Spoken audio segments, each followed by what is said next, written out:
Jos the boss या toss the boss. Hello hi नमस्कार, मैं हूं अनोखा अंकित और ये है ओए क्रिकेट का चैनल। यहाँ बात होती है सिर्फ और सिर्फ क्रिकेट की। और अगर आप ये सोचकर आए हैं कि हम वही सब बात करेंगे तो देखिए वो सब नहीं। हम यहाँ पर केवल स्टैट्स की बात करते हैं और टॉकिंग पॉइंट्स जो कुछ होते हैं उस पर बात करते हैं। देखिए सेम सेम अगर हर कोई बनाएगा तो फिर क्या ही मज़ा आएगा, है ना। तो पूरा एपिसोड एंजॉय करिए। अगर पसंद आए तो फिर वो हम बाद में बात करेंगे।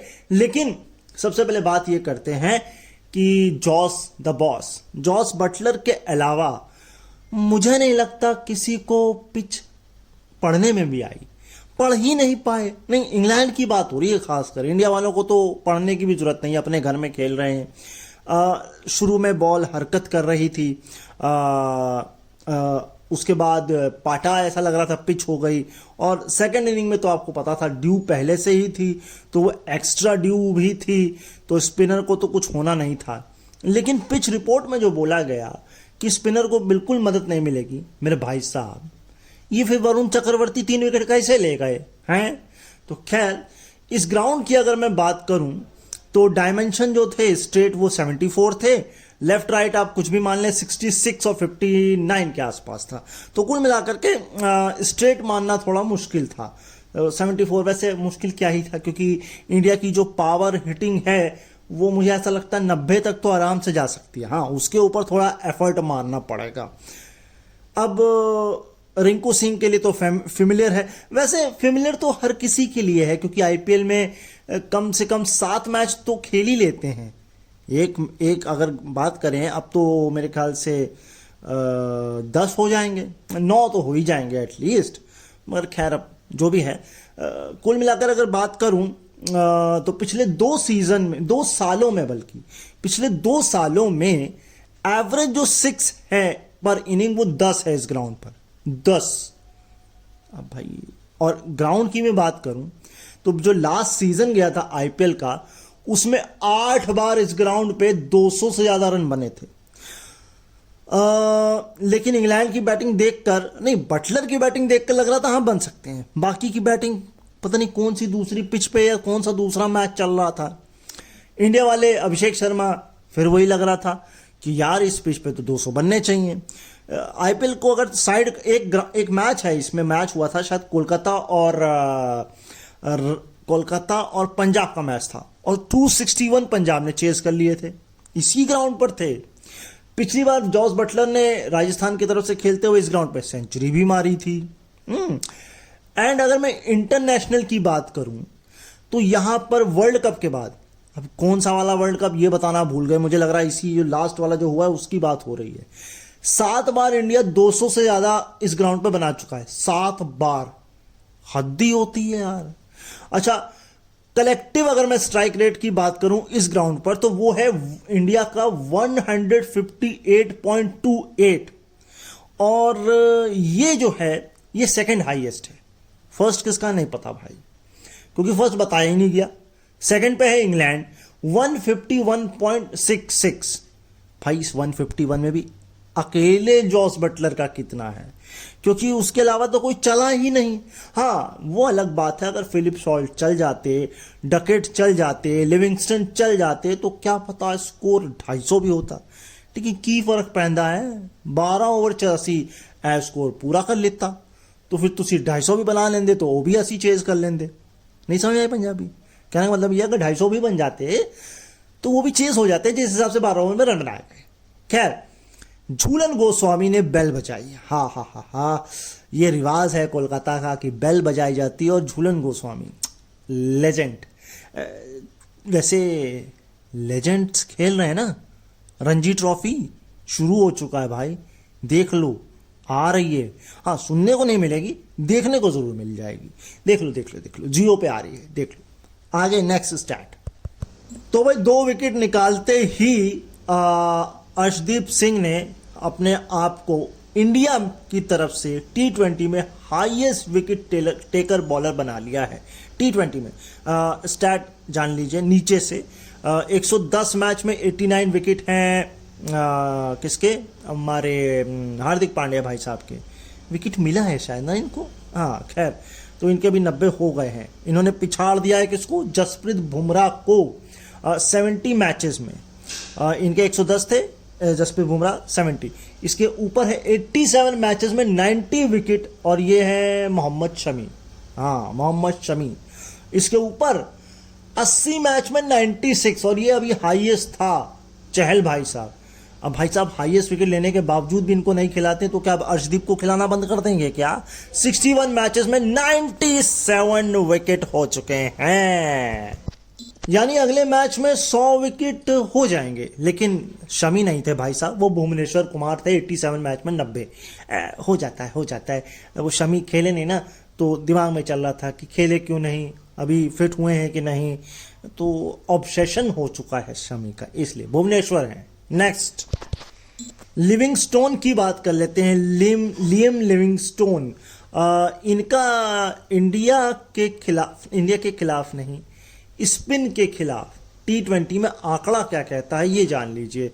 30 इनिंग खेली है, 262 रन बनाए हैं, 12 बार आउट हुए हैं, एवरेज है 21.83, स्ट्राइक रेट है 114.91, और वहीं पेस के खिलाफ एवरेज हो जाता है 39.68, और स्ट्राइक रेट हो जाता है 206 शायद, हाँ 206.18। मैं कंफर्म कर देता हूं। लेकिन एक स्टैट और है, और वो ये है कि लिविंगस्टोन वरुण चक्रवर्ती के खिलाफ शायद 8 गेंदें खेली हैं, रन कोई नहीं है, 2 बार आउट हुए हैं। हाँ, और वैसे हार्दिक पांड्या ने 1 नहीं 2 विकेट लिए थे, अब उनके हो चुके हैं 91 विकेट। तो उन्होंने भुवनेश्वर को भी पीछे छोड़ दिया है। क्या ही बात है यार। अब 5 विकेट बचे हैं, जब वो छोड़ देंगे किसको, चहल साहब को, और 7 विकेट। वैसे अर्शदीप आगे रहेंगे कि हार्दिक आगे होंगे, ये देखने वाला एक स्टैट होगा। आगे चलते हैं। ये लिविंगस्टोन का जो आंकड़ा दिया मैंने आपको, ये T20 में इंडिया के खिलाफ, मतलब इंडिया में है, हो सकता है वैसे तो इंडिया के खिलाफ होगा, किसी और टीम के खिलाफ तो होगा नहीं, फिर भी थोड़ा सर्च कर लीजिए। तो भाई अगला स्टैट है जॉस बटलर का ईडन गार्डन में क्या स्टैट है T20 में।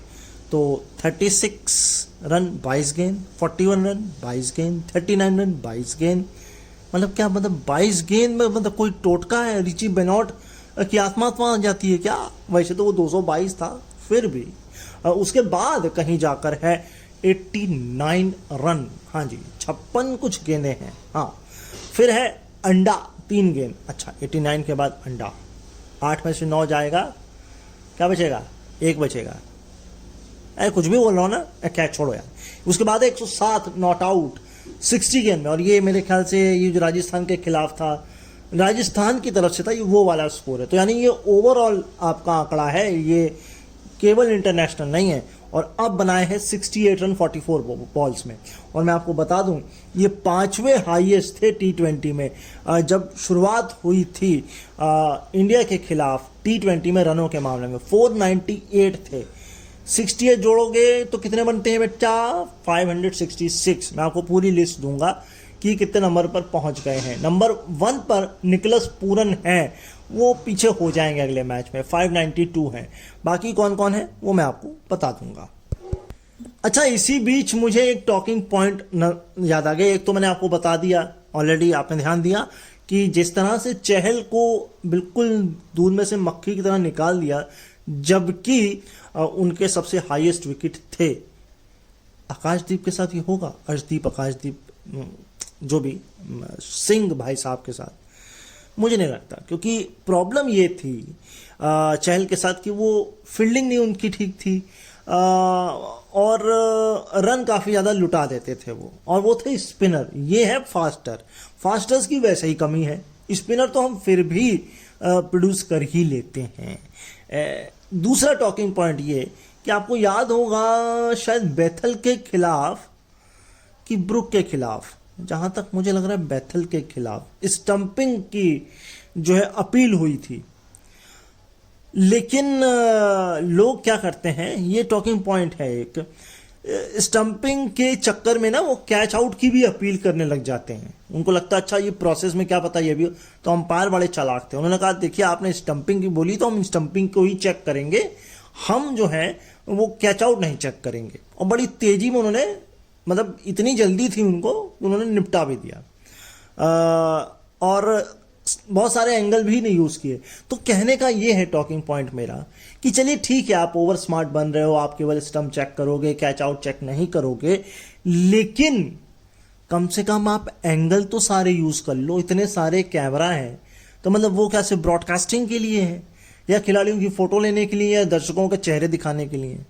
तो मतलब हम टेक्नोलॉजी का फुल इस्तेमाल क्यों नहीं कर रहे हैं? अरे भैया इससे बढ़िया तो एआई को बैठा लो, वही आपको 10 एंगल से अंपायर की जगह डिसीजन दे देगा। ज्यादा नहीं हो गया? अच्छा खैर। सो नेक्स्ट स्टैट है वरुण चक्रवर्ती का। जब से वो रिटर्न हुए हैं पिछले साल से T20 क्रिकेट में, उनका रिकॉर्ड सुन लीजिए, 8 मैच 20 विकेट। क्या बात है भाई साहब। मतलब अगर आप फैंटेसी की दुनिया में रहते हैं, फैंटेसी खेलते हैं, तो आप वरुण चक्रवर्ती को जरूर लें और कप्तान भी बनाते हैं। खैर, एवरेज है 11.70, स्ट्राइक रेट है 9.6 और इकोनॉमी है 7.31 की। सब कुछ बढ़िया है। और पिछले ये जो 8 मैच हुए हैं, क्योंकि ये मैच अभी इंक्लूड नहीं किया गया है, इस 8 में से 7 ऐसे मैच हैं जिसमें 2 विकेट लिए हैं। इस वाले में भी 2 से ज्यादा ही ले लिए हैं। तो मतलब हर मैच में 2 विकेट तो लेना कंपलसरी ही इन्होंने कर दिया है कि मैं तो 2 लूंगा भाई, बाकी 8 अपने में बांट लें आप, मगर मुझे 2 चाहिए। 2 से ज्यादा मिल जाएंगे तो बहुत बढ़िया, लेकिन 2 तो मैं लूंगा ही लूंगा। 1 से मेरा होता नहीं है भाई। हाँ, बाकी इस पर अगर आप मीम बनाना चाहते हैं या आपके दिमाग में कुछ खुराफात आ रही है तो मुझे ना बताएं, अपने तक ही रखें हैं। ठीक है, हम आगे चलते हैं। अच्छा, एक आपको स्टैट और देता हूं, ये मुझे बीच बीच में याद आते जा रहे हैं, क्योंकि जो मैं देख रहा हूं वो तो मैं आपको बता ही रहा हूं, जो याद आते जा रहे हैं वो ही बता रहा हूं। अभिषेक शर्मा का अगर पिछले साल का मैं आपको आंकड़ा बताऊं तो 39 कुछ मैच खेले थे। अब ये इंटरनेशनल नहीं होगा, ये कुल मिलाकर है। और स्ट्राइक रेट है 198 का। ठीक है, मार्क वुड, ये जो भाई साहब हैं, स्पीड तो बड़ी तेज है। गस की नहीं स्पीड है, गस की स्पीड कुछ खास थी नहीं, 130, 135, 130। तो उन्हें थोड़ा और पुश करना पड़ेगा अगर उनको इंडिया में सक्सेस पानी है तो। आर्चर की 140 के ऊपर जा ही रही थी, मगर 145 तक ही जा रही थी, 145, 146 आसपास जा रही थी। खैर, तो मार्क वुड ने कुल 35 T20 खेले हैं, लेकिन सरप्राइज ये है कि मई 2022 के बाद केवल 5 ही T20 खेले हैं, क्योंकि इंजरी बड़ी होती है इनके साथ, है ना। एक तो बिल्कुल स्पीड से बॉल फेंकते हैं। खैर, सूर्य कुमार यादव का जोफ्रा आर्चर के खिलाफ स्टार्ट क्या कहता है, 8 इनिंग खेली है, 28 बॉलें फेस की हैं, 29 रन बनाए हैं, 3 बार आउट हुए हैं। एवरेज है मैं भूल गया, स्ट्राइक रेट भी मैं भूल गया, बताता हूं आपको। हाँ, तो एवरेज है 9.66, स्ट्राइक रेट है 103.57। ये तो भैया कुछ भी नहीं है। 28 गेंद, 29 रन, 3 बार आउट, मतलब कुल मिलाकर के अगर मैं 9 इनिंग का भी ले दूं तो ये आधे का जस्ट आधा, 25% मान के चलते हैं, 25%। ठीक है। वैसे भी अगर मैं बात करूं तो सूर्य कुमार यादव के जब से वो कप्तान बने सितारे गर्दिश में ही हैं। संजू सैमसन इनसे बढ़िया कर रहे हैं, 5 मैच में तो 3 सेंचुरी मार चुके हैं वो, है ना। तो वो अच्छा कर रहे हैं कुल मिलाकर। आगे चलते हैं। अच्छा, 2 टॉकिंग पॉइंट और हैं। पहला ये कि भैया एक तो पावर प्ले में ही आर्चर के 4 ओवर निपटा दिए। सोचिए, डेस्परेशन देखिए आप इंग्लैंड की कि विकेट नहीं मिलेंगे तो हम जीतेंगे नहीं, क्योंकि रन ही नहीं था भाई। अच्छा, दूसरा, जैकब बेथल को आपने ओवर ही नहीं कराया। अरे भाई, करा के देख लेते उस भाई साहब से भी, हैं, क्या पता कुछ काम हो जाता। लेकिन स्टार्ट ये है कि फास्टेस्ट 50 इंडिया वर्सेस इंग्लैंड के बीच T20 में केएल राहुल ने मारी थी मैनचेस्टर में 2018 में 27 गेंद में। अब मारी है युवराज सिंह के चेले अभिषेक शर्मा ने 2025 कोलकाता 20 गेंद में। लेकिन युवराज तो फिर युवराज ही है ना। याद करिए डरबन साल 2007, 12 गेंद में 50 और 6 गेंद में 6 छक्के। स्टुअर्ट ब्रॉड ने उसके बाद कहा था नहीं भैया हम टेस्ट ही खेलेंगे वरना युवराज सिंह फिर हमको पीट देंगे। अच्छा मुझे एक चीज और नजर आई, 10 ओवर तक आप आदिल रशीद को भी नहीं लाए। अच्छा ठीक है ड्यू एक फैक्टर था मैं मानता हूं, लेकिन कहीं ना कहीं आपको उनको जल्दी लाना चाहिए था। तो मुझे ये एक पॉइंट और नजर आया। लेकिन एक स्टैट है, अभिषेक शर्मा ने अपने 79 में से 68 रन इस मैच में बाउंड्री से मारे, जो कि परसेंटेज था 86.07 और ये सेकेंड हाईएस्ट है। इससे ऊपर रोहित शर्मा का है 91.53, जब उन्होंने 118 में से 108 रन बाउंड्री से मारे थे इंदौर में 2017 में श्रीलंका के खिलाफ। हाँ तो भाई अगला स्टार्ट यह है कि एक ही वेन्यू में T20 में सबसे ज्यादा जीते तो इंडिया ने अपने आप को 7 के साथ खड़ा कर दिया है कोलकाता की ईडन गार्डन में। 2016 से 25 तक ये विनिंग जो है ये चल रहा है कारवां। इसके ऊपर है 2008 से 21 पाकिस्तान कराची 7 और कार्डिफ 2010 से 21 8 इंग्लैंड। यस और ये बात केवल फुल नेशंस की हो रही है और कंसेक्यूटिव हो रही है, मतलब लगातार हारे नहीं है इस पीरियड में एक ग्राउंड पर। तो ईडन गार्डन, कराची और Cardiff. India, Pakistan, England. India 16 से 25, पाकिस्तान 8 से 21 और इंग्लैंड 10 से 21। मतलब 21 के बाद ठीक है 21 लॉकडाउन लगा और शायद जीत का भी लॉकडाउन लग गया, इंडिया का नहीं लगा। हाँ यार चलो ठीक है। तो मैंने शुरुआत में क्या बोला था, 5 शतक नहीं मतलब 500 किसने किसने मारे हैं इंडिया के खिलाफ। 5 खिलाड़ी हैं, अब इस लिस्ट में 6 हो चुके हैं क्योंकि जॉस बटलर का नाम भी इसमें जुड़ चुका है। नीचे से शुरू कर रहा हूं। 500 एरन फिंच, डेविड मिलर 524, अब आ चुके हैं जॉस बटलर 574, ग्लेन मैक्सवेल और निकोलस पूरन 592 और 566 हो चुके हैं जॉस बटलर के। तो अगला पड़ाव जो है वो है ग्लेन मैक्सवेल और इसके ऊपर है निकोलस पूरन। तो भाई इस सीरीज में तो ये हो जाएगा, मुझे उम्मीद है। अब हैरी ब्रुक का आपको आंकड़ा ओवरऑल और इंडिया के खिलाफ बताता हूं। तो हैरी ब्रुक ने अब तक 40 T20 खेले हैं, 707 रन बनाए हैं, 81 नॉट आउट हाईएस्ट है और 146.1 का जो है वो स्ट्राइक रेट है। लेकिन इंडिया के खिलाफ 5 मैच खेले हैं, 80 टोटल रन है, 20 का एवरेज है, 28 हाईएस्ट है। लेकिन पहली बार T20 में इंडिया के खिलाफ खेल रहे हैं। हाँ आईपीएल खेला है, एक सीजन खेला है, शायद दिल्ली ने लिया था, फिर फैमिली कारण से नहीं हुआ और अब दूसरी टीम में है। खैर तो साउथहैम्पटन, एजबेस्टन, नॉटिंगम, एडिलेड और ये 2022 में खेले हैं मैच। 2024 में गयाना में जो मैच आपको याद होगा सेमीफाइनल खेला था तो वो खेला था। अब थोड़े बटलर के थोड़े से और आंकड़े हैं कोलकाता में, वो बताता हूं। तो कोलकाता में 68 का एवरेज है और 170 की स्ट्राइक रेट है जॉस बटलर की। आहा जॉस द बॉस। अगर मैं ओवरऑल भी बात करूं तो 2650 हैं और मेरे ख्याल से 130 T20 खेल चुके हैं जॉस बटलर और जिसमें से आपकी हो गई 26 हाफ सेंचुरी। लेकिन इंग्लैंड के बाहर अवे में है 13 और इंडिया के खिलाफ है 4। जी हाँ 4। और अगर मैं बात करूं तो 107 तो मेरा दिख रहा है ये, लेकिन ये राजस्थान का है। वैसे अगर देखा जाए तो 1 सेंचुरी इंटरनेशनल में भी है शायद और वो 101 नॉट आउट है, अगर मैं गलत नहीं हूं तो इसको जरा रेक्टिफाई आप करिएगा। एक आखिरी स्टैट आपको और देता हूं। अब सूर्य कुमार यादव के पिछले 3 साल को जरा देख लीजिए, आपको समझ में आ जाएगा डाउनफॉल चल रहा है कैसे। पिछले साल जो स्ट्राइक रेट था वो 153 था, एवरेज था 29। उससे जस्ट पहले आएंगे एवरेज था 46, स्ट्राइक रेट था 166 और उससे पहले आएंगे तो एवरेज था 45 और स्ट्राइक रेट था 175। तो मतलब ये डाउनफॉल चल रहा है। अब इससे नीचे क्या होगा सूर्य कुमार यादव जी, कप्तानी में ऐसा कैसे कप्तानी छिन जाएगी भाई है। वैसे इतनी जल्दी क्या थी यार मैच खत्म करने की।